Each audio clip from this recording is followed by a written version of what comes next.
Welcome to Designing Healthcare That Cares, the show where we explore how to build healthcare systems where people and performance thrive. I'm your host, Dr. Laura Suttin, a physician, coach, and healthcare leader who believes that human flourishing and organizational excellence go hand in hand.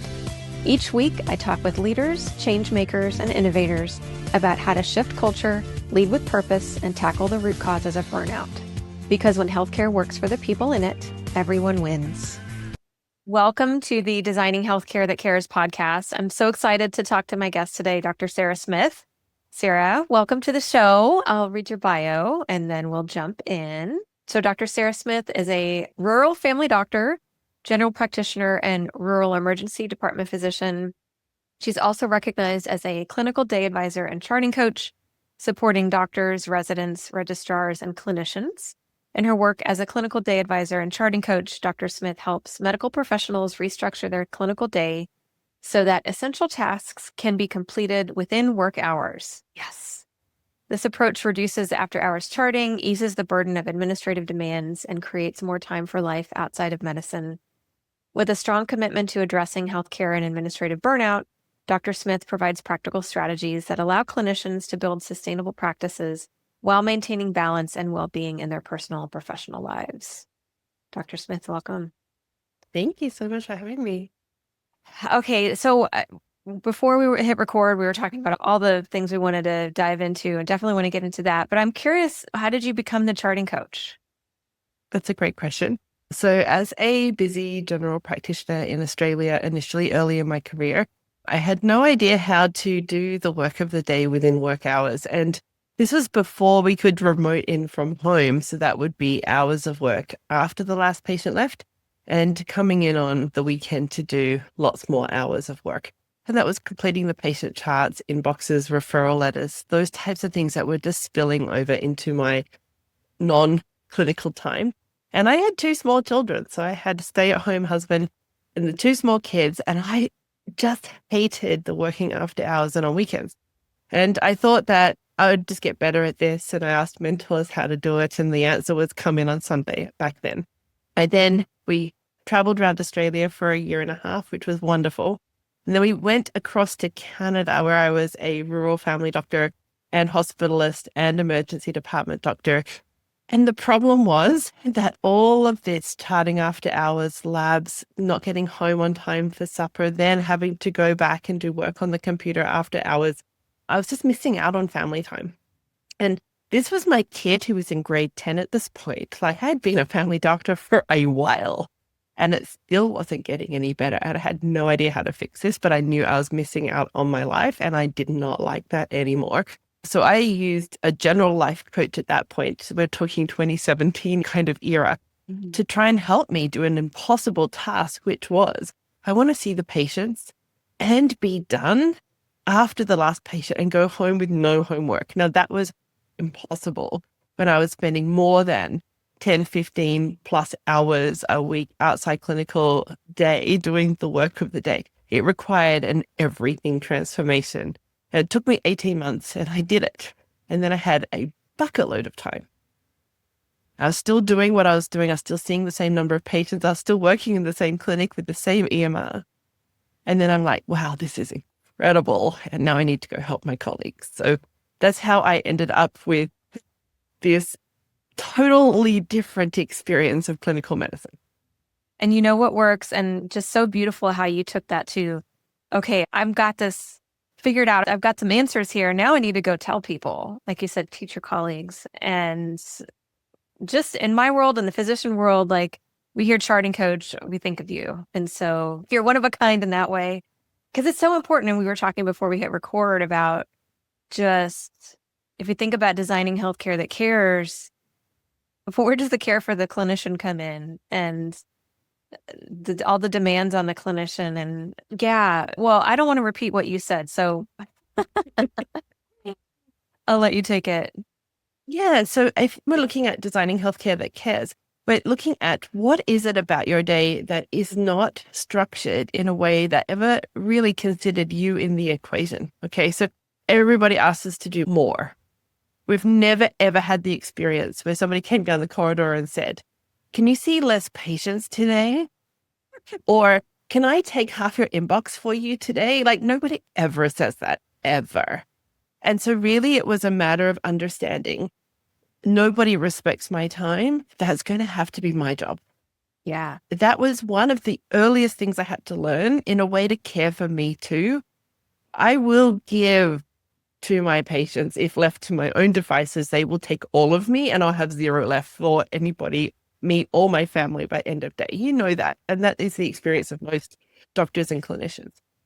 So now we say, okay, now watch. As you start to look at the things coming in your inbox, they're creating interruption. And there's a lot of things in there that are not physician work. Yeah. Mr. Jones is looking for an earlier appointment. Well, he's got the earliest one available if he's got one. So why are you getting that message? And who do you need to go and give permission to get rid of that from your inbox forever? Okay. Let Mr. Jones know he has the earliest available appointment. And if there's a possibility of a wait list, go ahead and put him on it. No problem at all. Yeah. Okay. I don't ever want to see that inbox again. Even as you said that, I don't know if you could tell, I started to get anxious because I'm thinking, oh my gosh, then I have to be the one to go and look for this earlier appointment. And it isn't any. Otherwise, he would have it.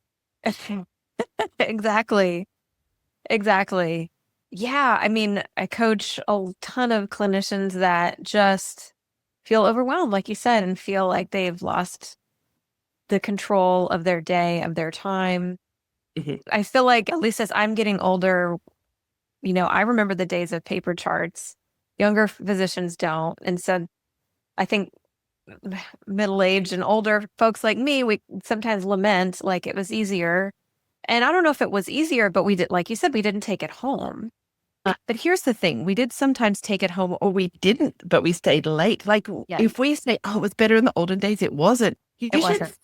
The number of charts piling up on my colleague's desk because they hadn't done their chart notes yet. And the poor staff at the front had to go find the chart, and it was somewhere buried in somebody's office because the last note wasn't done and they're coming in today for another visit. Like it was not easier. It was not easier. Now there is more and more because you are more available. So the staff can message you, the patients can often message you directly. And there should not be a system where the patient can email you direct without somebody in the middle, somebody saying that's not a doctor job, I'll handle that one. Like, honestly, it's not been designed for you. Right. And when you realize that, you're like, oh, now how can I start to create team that helps look after each other? How can we all be doing the work at our highest level? And that means I'm not doing this or that. That's somebody else's job. They can get rid of all of those type of things for me. Yeah. That's our responsibility. So think about this patient message. They're saying, you know, my little Johnny has a rash. Well, you can write an essay on what sort of rash and how to treat the rash, but you have no idea what the rash is. So we say, how can we do this in less words? What do we actually need? I need to look at little Johnny and his rash. And if it's not me, then who else could? Because answering this in a portal message, I'm not getting paid for it. I'm not getting acknowledged for the work. It's not safe often to do it in that way. Now what? What else is available to us that would get us this out of our inbox as fast as possible, but also create improved patient quality of care? I love that. Get it out of our inbox as quickly as possible. And then also so much to dive into, just how do we rely on our staff more and do work that's at the top of our license? That was something in my previous role. We used to talk about that a lot, practicing at the top of our license. This is probably a loaded question, but where do you start with a physician who comes to you and they're just overwhelmed and spending massive amount of hours per week working their charts? Where do you start? Start with the littlest thing you can. Start with the noticing. I noticed that I'm here for 3 hours after the last patient leaves. Wonder why. I noticed that I'm running half an hour behind in clinic. I wonder why. I noticed that only 30% of my charts, 10% of my charts, one chart this morning got done. I wonder why. Yeah. And then just that wondering why without the, you should know better than this, or why can't, why haven't you handled this yet? Why aren't you getting, what's wrong with you? All of those types of judgments on you aren't helping, just so you know. You're just creating more angst and stress on yourself. It's just the noticing. I noticed that I got one of my charts done today. Interesting. I wonder why. Oh, because it was a simple thing. Okay, don't do that to yourself. Just be like, I got one chart done today. Good for me. Okay. So it's that starting somewhere and then saying, what do I notice about my charting? Is it blank when I come to it? Is there something in it? How long does it take me and why? What do I like to put in there and why? And you're the expert of your note. So you know that we need the what happened and the things for medical, legal and insurance and billing purposes. They all need to be in there. And then some of us love to then dive into this amazing manuscript of information. So it's the noticing of how do I work and what else could I be doing? If I never wanted to do this again in the evening, now what? Yeah. What could I be doing differently that would help me closer to the goal of, I want to be home, thank you. Don't want to be doing this on Saturday, thank you. Yeah. I love that, just noticing and being curious, because I see that a lot from my clients, is this beating themselves up, and they're seeing their colleagues getting it done. They might be getting notices from their supervisor about their unlocked notes and patient callbacks because their scripts didn't go through, whatever. We as physicians, we tend to be really hard on ourselves. And so I love that, just reframing it. Yeah. The next thing is that you were taught in a way that you learned the ideal patient care. And then you were put into a model where you get 15 minutes or 30 minutes or whatever it looks like where you live or work. And that is not ideal care. And that is not enough time to do things in a way that you were trained to do. And you know you could do and you'd love to do. This is an area of potential harm for us as physicians, as clinicians, that I need to take all of your complexity and squash you into the available time, or throw the time out the window, but then have a negative consequence on the rest of appointments for the day and my evening. And every decision we make has a consequence. So when we say yes to the 15th thing in the room, everything we say yes to has a time consequence. So if you're going to say yes to an exceedingly large list, then you have an exceedingly large amount of noting, documentation, orders. Very easy to say, yes, I'll refer you for your hip replacement. That takes maybe 30 seconds in the room, but you still have to write that letter. Yeah. So if it's part of the quality of care for the patient today, pause and do that thing now. So when we're saying we're getting our charting done, we're getting the entire encounter done. So it's now a matter of, this is a skill, and this is a skill that takes time because the consultation is a big thing. There's so many moving parts that every minute and second matters. And you have a lot of autonomy in here. You are the expert in the room, and you are the one who gets to be curious about what is a priority for today. How long is that thing going to take me? What do we need to do about that? What is the information I need to do that safely? Can I also add this other ask in the room? And if not, how do I start to learn to defer that request, if safe to do so? If I'm saying yes to it, now what? Am I trapped here trying to get these 3 things done for this patient? No. Even learning the skill of, wait right there, this is important, I need to look after that. But first I need to go tend to that little person next door who needs their immunizations, and then I can come back to you, stay right there. Yeah. Even learning to do that made a huge impact in how I felt. Feeling trapped by this patient in the room felt terrible. I was getting more and more frustrated. My stress levels were rising. I knew I did or didn't want to do what they were asking me to do, but I felt like I couldn't go out and advocate for the others in the room. Yeah. Yeah. I hear that a lot, that trapped feeling. And I love what you said about the autonomy. And, that was something that I learned early on, I think probably from our mutual colleague, Sunny Smith, is every decision we make, we're always a choice, is essentially what it was. And every decision we make has a consequence.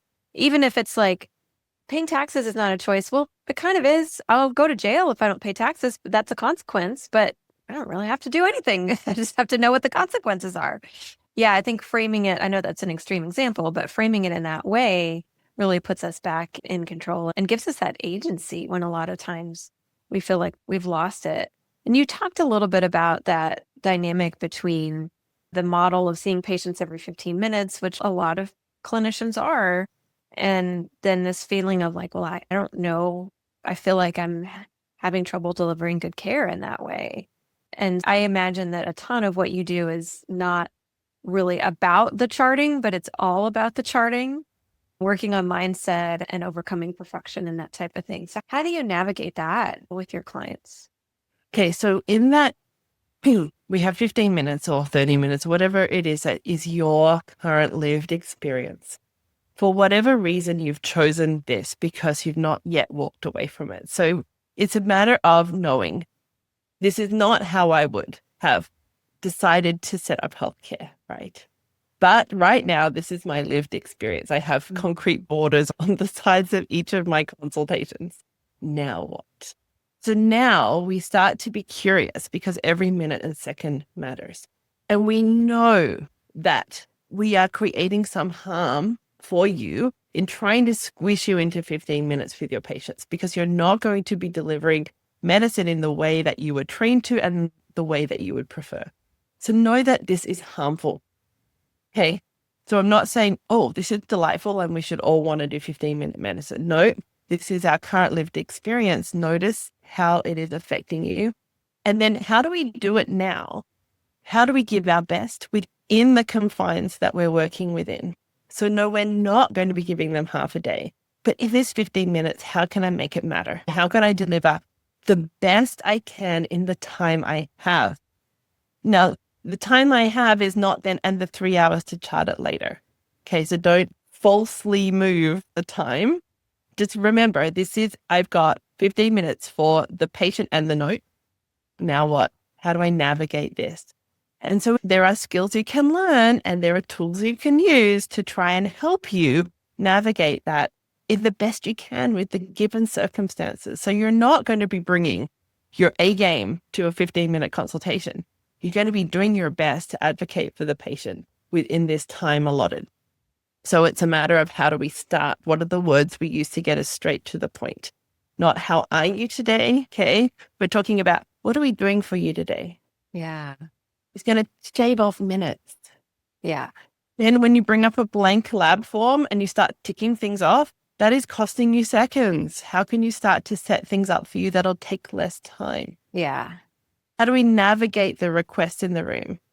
I had this and I had this and I had this. Okay, thank you for telling me. What I'd like to concentrate is this one sounds the most urgent. Is that okay? Well, let's move into that one. I'm going to need you to go and rebook for that or see a resident for that, or we have urgent care available in case that becomes worse between now and our next visit. So starting to learn some of those deflect and defer. It's not a one problem per visit solution. You are the boss of your consultation. Do in it as you please. Yeah. But it's a matter of how do we navigate this so that we can do our very best for this patient today with the time allowed. Yeah. Yeah. I love that. That's so cool. Thinking about the clinicians practicing the top of their license and bringing in the team approach, how do you help the clinicians bring in other team members? I mean, there's such a big part of that. I was fortunate enough to work with registered nurses. I was in an environment where I had a lot of support in that way. But yeah, how do you really approach that with somebody who's struggling from a team staffing perspective? Yeah. So our team members are also busy. Their entire day is used up. Right. Where you've got somebody sitting twiddling their thumbs while everybody else is lathered and the bit with the amount of work they have. So we can't just walk up to them and say, hey, I'd love you to look at my inbox ahead of me and get rid of all the messages that aren't for me. They're not going to go down well, just like them coming and asking you to do some of their work, right? So it's the talking with them and saying, what is your day filled with that we could take off your plate, give to someone else, stop doing altogether, that would allow opportunity for doing some of this type of work. So it is in relationship and negotiation with the goal in mind.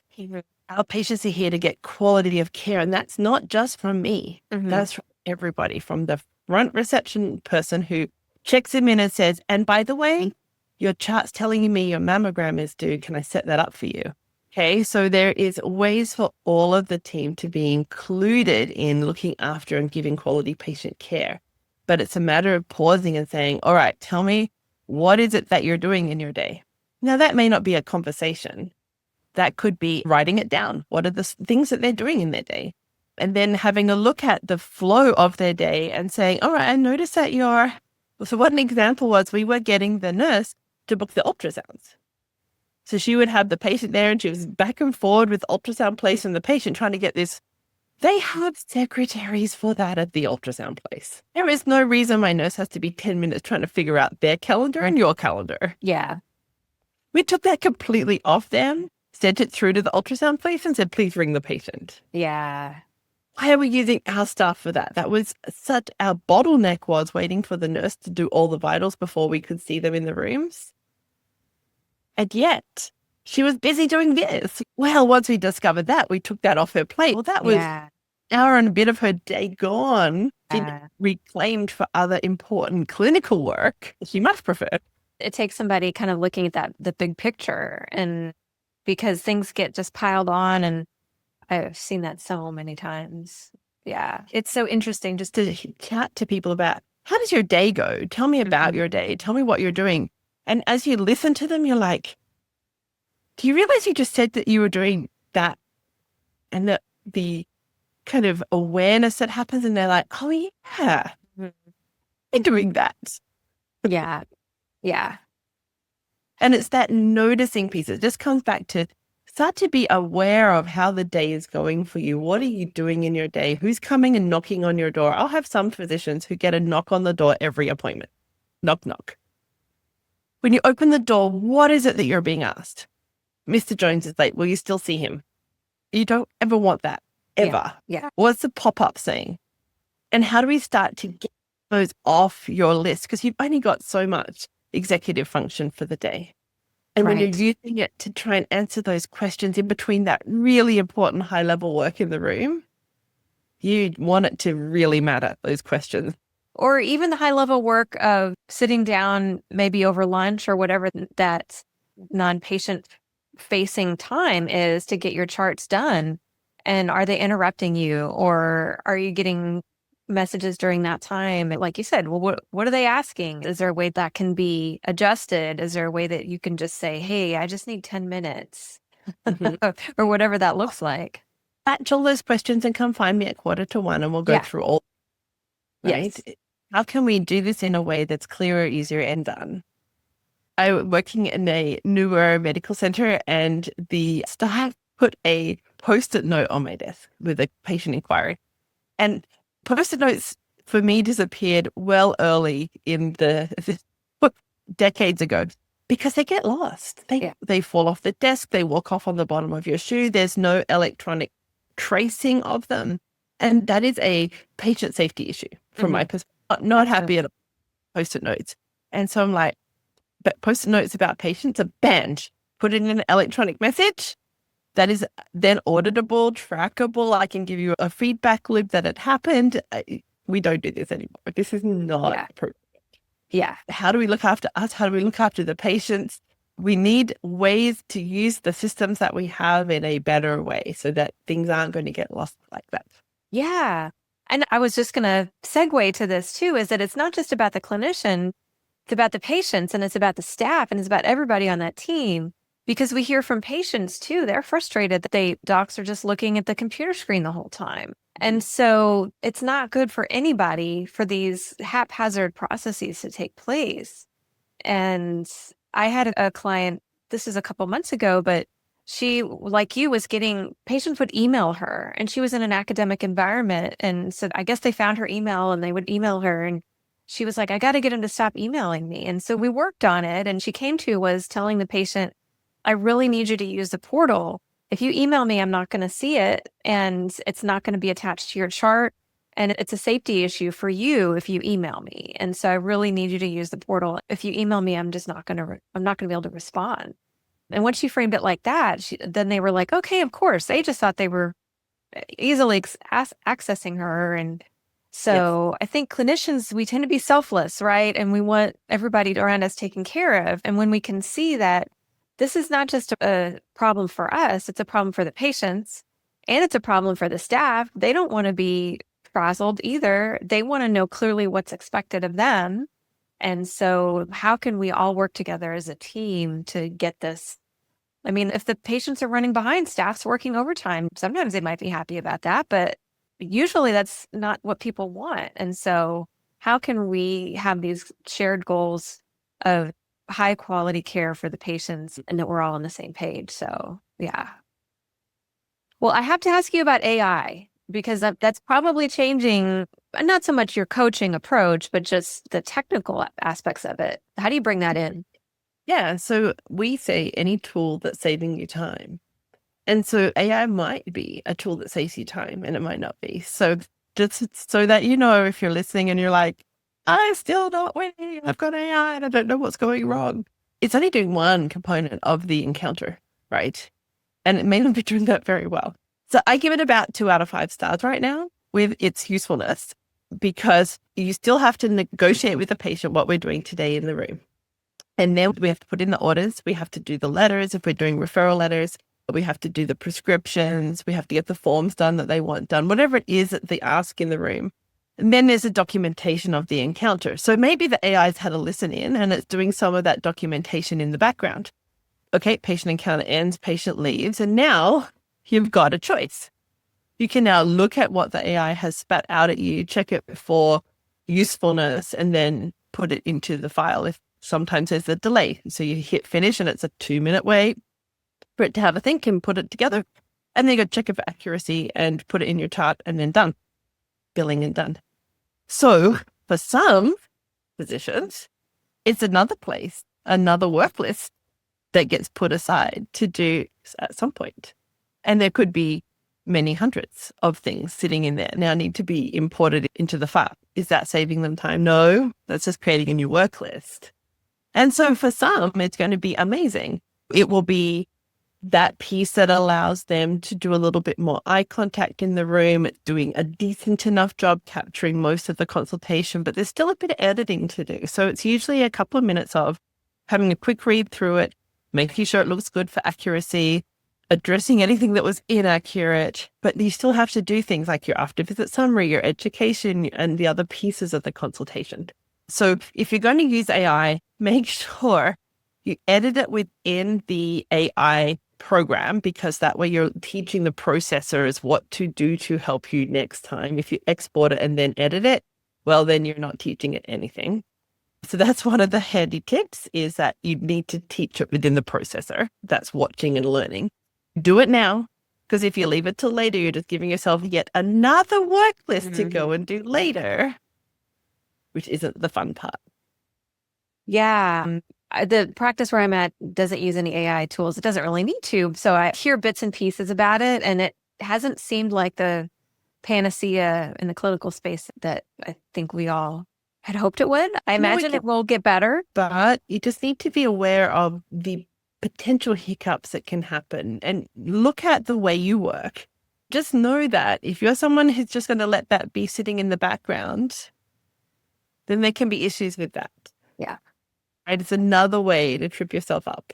Yeah. Some of the programs will literally dump everything out after 30 days. So if you haven't pulled it in, you got nothing. So really have a look at, how does this work for me? Not how do I use this against me? Absolutely. Use it as another tool. It's so cool to talk to you. Is there anything else that you'd like to share with the audience? Well, I think that the way we work because we're human, right?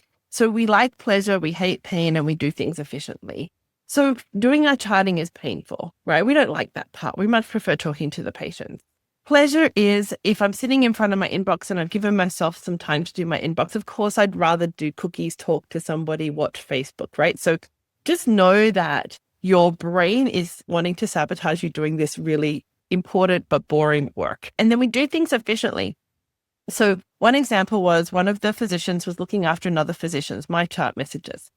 And the usual physician would write nice big essays about Johnny's little rash to the mum to help her navigate what could be going on and fix it so that there wouldn't be a banter or a need for a consultation. None of this was paid.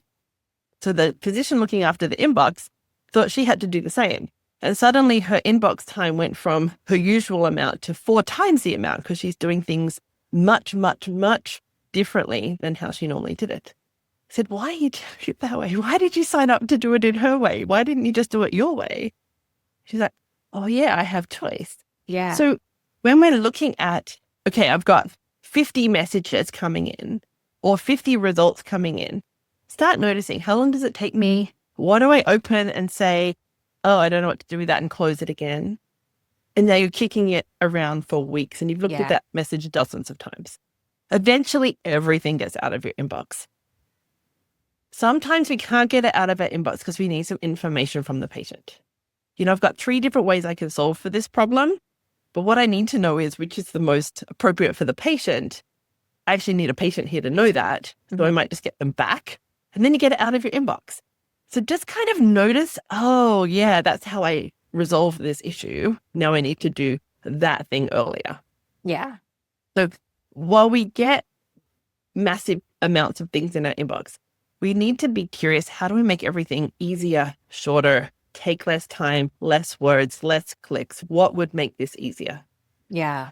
Rather than sending, your blood count was normal, your liver function was normal, about 15 different labs, I'm just going to give you one message. Your blood work is stable, your blah, blah, blah. I want this repeated in 3 months. Boom. And the rest of them are just ticked off. Like, there's not going to be 15 messages back to the patient. There's one, very quick, less words, less clicks. Yeah.